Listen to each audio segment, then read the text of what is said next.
What's up, board game people? Today we have a Kickstarter update video for the Earth Under Siege Flashpoint. I wasn't able to get a Kickstarter guide and review video for this one as life was just a bit too busy at the time, but this game surely deserves it. So I wanted to make a video to highlight both the game itself and the updates to the campaign since launch. As always, any and all opinions are my own. I do not work for any game companies or take any money from them. If we disagree on something, or if I get something flat out wrong, let me know in the comments and I'll be glad to discuss it with you.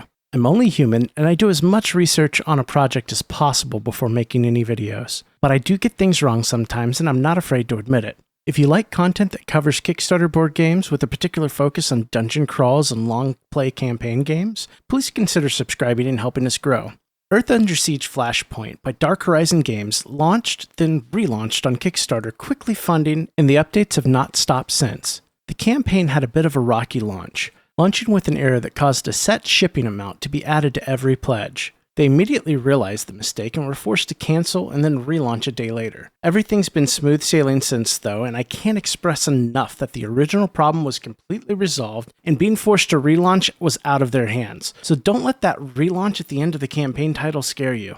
Earth Under Siege Flashpoint is a cooperative campaign game for 1 to 4 players where you play as an agent of Aegeus, an allied force assembled from all nations of Earth to defend against an invasion from an alien enemy known as the Zethan. An Earth-based terrorist group called the Vormacht have joined forces with the Zethan, and while their motives are not wholly known, it appears they're set on the destruction of the Earth as we know it. Your mission will unfold across a choice-driven campaign that encompasses more than 30 missions as you uncover the true nature of the enemy and where they came from. Earth Under Siege combines dungeon crawling, strategic combat, card play, a deep focus on stealth and sabotage with more traditional RPG elements such as character leveling and ability and equipment upgrades. If you want to learn more about the game and how it's played, you can check out the work-in-progress rulebook linked in the description below. You can also find several good playthroughs of the first scenario posted towards the bottom of the campaign page. To put what has excited me about this game, simply, it's the stealth mechanics combined with the inevitable alarm soundings. You can sneak your way through levels, stealthily going about your mission, sabotaging equipment and taking out guards, but eventually that alarm gets sounded and the game flips to a snappy combat where you spend your actions unleashing heavy-hitting special abilities in the form of tactics and strategy cards. I also love that each operative seems to have a specialization and should play differently than each other, giving you even more reasons to try out different characters. They've also included headquarter upgrades. Something about this type of permanence really calls to me. I like having a place to call home, and I like to make it shinier and better through upgrades. These upgrades provide all sorts of unlocks and bonuses for your squad, too. The pledge levels are nice and simple, especially now that the early bird options are gone. So we're left with the Incursion Pledge, which will get you the core box and all unlocked stretch goals for it for $120. The price is up there with other large dungeon crawlers, but stick with me, the value's really there.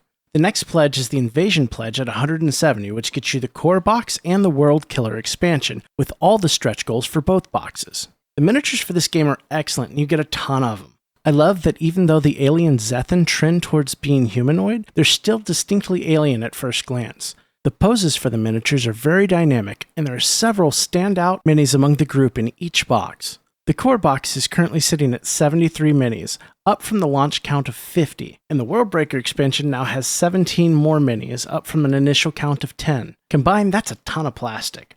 The core includes 6 operatives, and the expansion gives you an additional 4 to choose from. It's truly refreshing to see strong and tasteful female characters featured. They really knocked it out of the park. The map tiles and card art are cohesive, well-themed, and easily legible. The game includes a stack of hundreds of cards, 13 custom dice, and a good-sized pile of tokens. Like I said, you're more than getting your money's worth here, and there's still more to come. They also have pretty nice add-ons. This is one of the few campaigns I'll have a hard time saying no to all the add-ons for. Usually I'm pretty picky, but these are great. They're offering a handsome set of acrylic dice for $12. For $15, you can upgrade some of your tokens into miniatures, giving you 4 technicians and 4 soldiers. For $25, you can pick up a set of game trays that'll keep your game organized and save the state of your campaign quickly. This includes 4 player trays and 1 campaign tray. Now you know I'm a sucker for good-looking and functional box inserts, so for me this is likely a must-have. Then to cap it all off, we have a set of 3D terrain for $30. This includes 20 doors, 2 security doors, 6 stargates, spawn points, and 4 defense turrets. These pieces look great, and I love how the doors open. They hope to have the game into hands of backers in just over a year, by May of 2023. As usual, you can find a list of shipping estimates at the bottom of the campaign page, but they're only estimates and subject to change. This is a passion project of a small studio. If I could only promote or back one type of project, it would be these. This is what Kickstarter was made for. We back to help see dreams become a reality. This is a well-planned and well-thought-out and magnificently executed game and campaign that deserves way more attention than it's gotten. I said it in the comments and I'll say it here.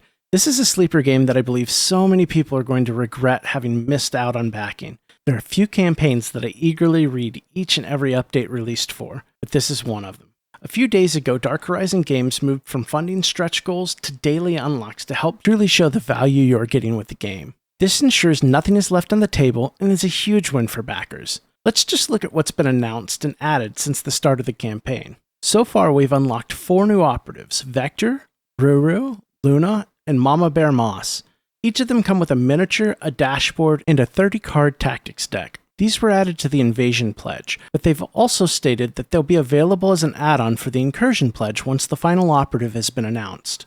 They've also added a ton of enemy minis and cards to the boxes. Each enemy type added comes with their stat card and 3 spawn cards. We've unlocked 2 Warbringers, 1 Vormocht Heavy, 1 Reaver, 2 Hunter Killers, 6 Ravengers, an Enslaver and Dominator, and 6 Stalkers.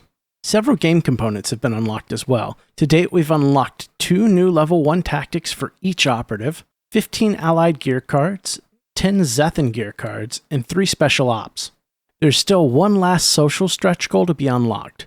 They want to get 100 likes on their Kicktraq page to unlock the last 5 Zethan gear cards. This is free and simple for us to do. Click on the Kicktraq link in the description below to be taken to their Kicktraq page. Then click Share Project and just click the thumbs up button, and it's done. It's so very simple, it's free, and it's painless.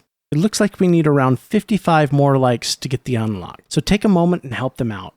There are only a few criticisms I would have of the game and campaign. They've recently said they're going to swap to updates only every few days. I wouldn't do that. I'd keep putting out 1 update a day. You only get 1 campaign. You only get to do this once, and it helps everyone see the great things you're adding to the game, and it keeps the campaign fresh in their mind.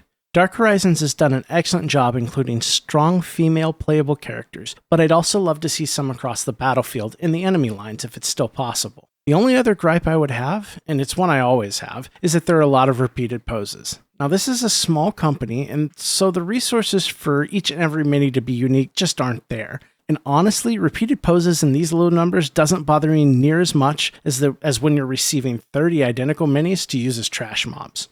Really, none of this takes away from the excitement I have for the game at all. As of the time of filming, there are 5 days left in the campaign, and they're teasing some exciting updates still to come. Creators have been incredibly responsive in the comments section and on individual updates, and are truly listening to the backers and taking suggestions into consideration. This, sadly, is rare for Kickstarter campaigns these days, and I see this as a huge positive when a creator seems to have their finger on the pulse of their campaign so well. If you've been considering backing, I'd say take another look. If you haven't bothered looking, do it now before it's too late. I doubt you'll regret it. If you've made it this far, thanks for watching. What are your thoughts on Earth Under Siege? Let me know in the comments.